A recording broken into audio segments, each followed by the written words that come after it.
بسم اللہ الرحمن الرحیم۔ اللہ تعالیٰ کا تقرب حاصل کرنے کا طریقہ یعنی اللہ کے قریب حاصل ہونے کا۔ ان ابی ہریرہ رضی اللہ عنہ قال قال رسول اللہ صلی اللہ علیہ وسلم، ابو ہریرہ رضی اللہ عنہ نے فرمایا کہ آپ صلی اللہ علیہ وسلم نے فرمایا، ان اللہ تعالیٰ قال کہ بے شک اللہ تعالیٰ یہ فرماتے ہیں، من عادی لی ولیا، جس نے عداوت رکھی میرے دوست سے، فقد آذنتہ بالحرب، میں اس کو خبر دیتا ہوں جنگ کی، وما تقرب الی عبدی بشیء احب الیہ، اور نہیں قرب حاصل کرتا میری طرف میرا بندہ کسی بھی چیز سے زیادہ محبوب، مما افترضتہ علیہ، میں نے جو فرائض اس پر مقرر کیے ہیں ان کے ذریعے، ولا یزال عبدی یتقرب الی بالنوافل، اور مسلسل قریب ہوتا جاتا ہے میرا بندہ میرے نوافل کے ذریعے سے، حتی احبہ، یہاں تک کہ میں اس سے محبت کرنے لگتا ہوں، فاذا احببتہ کنت سمعہ الذی یسمع، پھر جب میں اسے محبت کرنے لگتا ہوں تو میں اس کے کان بن جاتا ہوں جس سے وہ سنتا ہے، وبصرہ الذی یبصر بہ، میں اس کی آنکھیں بن جاتا ہوں جس سے وہ دیکھتا ہے، ویدہ التی یبطش بہا، میں اس کا ہاتھ بن جاتا ہوں جس سے وہ پکڑتا ہے، ورجلہ التی یمشی بہا، اس کے پاؤں ہوتا ہوں جس سے وہ چلتا ہے، وَلَئِن سَأَلَنِی لَأُعْطِیَنَّهُ، اگر وہ مجھ سے سوال کرے تو میں اسے لازماً عطا کرتا ہوں، وَلَئِنِ اسْتَعَاذَنِی لَأُعِیذَنَّهُ، اور اگر میری وہ پناہ چاہتا ہے تو میں اسے پناہ دیتا ہوں۔ سب سے پہلی بات تو یہ ہے کہ یہ حدیث قدسی ہے، یعنی جس میں رسول پاک صلی اللہ علیہ وسلم یہ بتاتے ہیں کہ اللہ تعالیٰ کیا فرماتے ہیں، اور اس طرح یہ پتہ چلا کہ حضور پاک صلی اللہ علیہ وسلم پر وحی خفی بھی نازل ہوتی تھی، کہ جو کہ اللہ تعالیٰ ان کے دل میں خود سے ایک ڈال دیتے تھے الہام کی طرح۔ اس میں یہ بتایا گیا ہے کہ اللہ تعالیٰ نے یہ فرمایا کہ میرے کسی بھی دوست سے دشمنی کی جس نے، تو اس کے خلاف میں اعلان جنگ کرتا ہوں، اور اللہ تعالیٰ کے دوستوں کو نہ تو کوئی خوف ہے نہ ہی کوئی غم۔ اب یہ ہے کہ اولیاء ہیں کون؟ اولیاء اللہ وہ ہیں جو کہ قرآن مجید کی روح سے، کہ وہ لوگ جو ایمان لائے اور جنہوں نے تقویٰ کی راہ اختیار کی، یعنی جو متقی ہیں۔ متقی کیا ہے؟ متقی کی کئی بار میں ڈیفینیشن آپ کو پہلے بھی بتا چکی ہوں، کہ وہ لوگ جو کہ گناہوں سے بچنے کی حتی الامکان کوشش کرتے ہیں اور نیکیوں کے راہ پہ چلتے ہیں۔ اس کے لیے یہ ضروری نہیں ہے کہ آپ فقیر ہو جاؤ، جنگلوں میں نکل جاؤ، بلکہ کیونکہ ترک دنیا تو اسلام میں جائز ہی نہیں ہے، بلکہ ضروری یہ ہے کہ دل میں ایمان اور تقویٰ ہونا چاہیے، جیسا کہ بہت بڑے بڑے ہمارے بزرگ گزرے ہیں، حضرت شیخ عبد القادر جیلانی، امام ابو حنیفہ رحمۃ اللہ علیہ، جو کہ بڑے تاجر بھی تھے اور اللہ کی راہ میں خرچ کرتے تھے اور اپنے معیار کے مطابق یعنی اچھی زندگی گزارتے تھے، اچھا کھانا، اچھا پہننا، اچھا رہائش، یہ سب کچھ منع نہیں ہے اسلام میں، لیکن عیش و عشرت منع ہے اسلام میں، حرام منع ہے۔ یہاں پہ دو چیزوں کی ذکر ہوا ہے، فرائض اور نوافل کا، جو کہ اللہ تعالیٰ کے قرب حاصل کرنے یعنی قربت، اللہ تعالیٰ کی خوشنودی حاصل کرنے کے لیے کے سورسز ہیں۔ سب سے پہلے تو فرائض ہیں کہ انسان سب سے پہلے جو اس کے اوپر ایک چیز جو فرض ہے اس کو ادا کیا جائے، اس کے بعد جو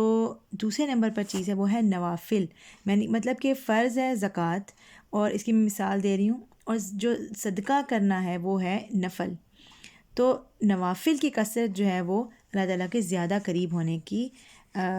کا ذریعہ بنتی ہے۔ اور اس کے بعد ہے کہ اللہ تعالیٰ کی جب محبت ہوتی ہے انسان کے اندر تو پھر وہی کیفیت ہو جاتی ہے انسان کی، کہ جو علامہ اقبال نے بھی بتائی، کہ خود ہی کو کر بلند اتنا کہ ہر تقدیر سے پہلے خدا بندے سے خود پوچھے بتا تیری رضا کیا ہے، یعنی اس کی کیفیت کیا بتائی ہے، کہ اس قدر خوبصورت انداز میں اس کے کان بن جاتا ہوں، میں اس کی آنکھیں بن جاتا ہوں، میں اس کے پاؤں ہو جاتا ہوں، یعنی کہ اس کی جو ہر عمل ہے وہ میری رضا کے مطابق ہو جاتا ہے۔ یہ اس کو کہتے ہیں صبغۃ اللہ، اللہ کا رنگ، جنہوں نے اللہ کا رنگ اختیار کیا یعنی اللہ کے احکامات پہ عمل کیا، تو اس سے زیادہ اچھا رنگ اور کس کا ہوگا، یعنی اس سے زیادہ کس کا زیادہ کام اچھا ہو سکتا ہے۔ اللہ کا رنگ جب بندے پہ چڑھ جاتا ہے تو اس کی رضا کے خلاف نہ تو وہ سن سکتا ہے، نہ دیکھ سکتا ہے، نہ چل سکتا ہے، نہ بول سکتا ہے۔ تو یہ کیفیت وہ ہوتی ہے کہ جب کہ اللہ تعالیٰ کے جو بندے ہیں وہ جو دعا بھی کرتے ہیں تو ان کی دعا قبول ہوتی ہے۔ بھول اور اضطرار کا حکم، بھول کا مطلب ہے نسیان یا بھول چوک، اور اضطرار کا مطلب ہے ایسی کیفیت جو کہ خوف کی حالت میں انسان کے اوپر طاری ہو، جان کا خوف ہو جس میں۔ عن ابن عباس رضی اللہ عنہما ان رسول اللہ صلی اللہ علیہ وسلم قال، ابن عباس رضی اللہ عنہ سے روایت ہے کہ بے شک رسول اللہ صلی اللہ علیہ وسلم نے فرمایا، ان اللہ تجاوز لی، بے شک اللہ نے درگزر کیا میرے لیے، ان امتی، میری امت سے، الخطأ والنسیان، بھول چوک اور بھول اور چوک یعنی غلطی سے اور بھول کر، وَمَسْتُكْرِهُ عَلَيْهِ اور وہ کام جس پر انہیں مجبور کیا گیا ہو۔ اس حدیث مبارکہ میں حضرت ابن عباس رضی اللہ عنہ نے یہ وضاحت کیا کہ اللہ تعالیٰ نے حضور اکرم صلی اللہ علیہ وسلم کی امت پر ایک خصوصی عنایت فرمائی ہے ان کی وجہ سے، ان کی دعاؤں کی وجہ سے، ان کی رحمت اور شفقت کی وجہ سے، کہ اللہ کریم نے غلطی سے اور بھول چوک سے انسان پر کوئی ایسا کام کا گناہ نہیں ڈالتا جو کہ وہ نہیں کرنا چاہتا تھا اور غلطی سے یا بھول چوک سے ہو گیا۔ جیسے کہ مثال ہے روزے میں ہم لوگ بھول کر کھا پی لیتے ہیں تو وہ ہمیں معافی ہے اس چیز کی۔ اس کے علاوہ قتل عمد اور قتل خطا، ان کے دونوں کے جو ہے سزا میں بھی ڈفرینس ہے۔